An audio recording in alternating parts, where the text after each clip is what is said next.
Hello everyone, this is Rachel with Mic Drop Miniatures, and today I'm going to show you how easy it is to make a paper plate for every holiday.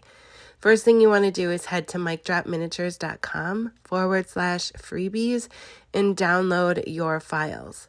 Otherwise, you can make your own. Maybe just grab them off the internet, and you would want to resize them for 1-inch paper punch and a 5/8 paper punch.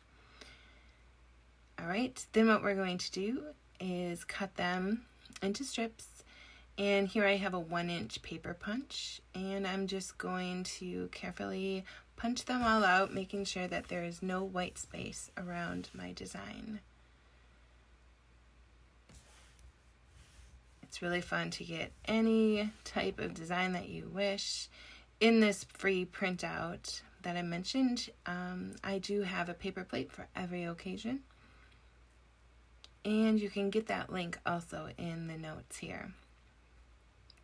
So next I'm going to now grab the smaller plates. These are perfect for cake plates. And this is a 5/8 punch.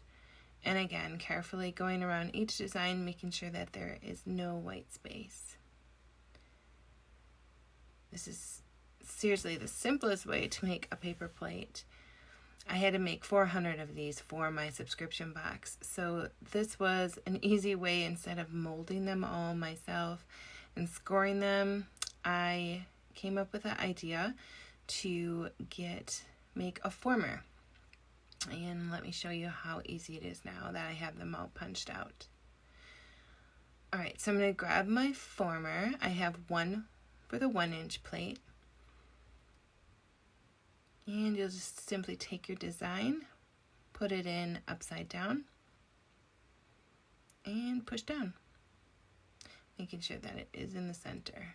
There we go. Simply push down, and out pops a paper plate. How cool is that? So simple. Alright, so let's try for the little one now. This is again the 5/8. Fits perfectly inside. And we're just going to push down. And out pops the small cake plate. Awesome. So if you would like more information on how to get your former so you can make these amazing little paper plates so easily, you can head on over to micdropminiatures.com/shop, and also the link will be down below in the notes for the video. Thank you.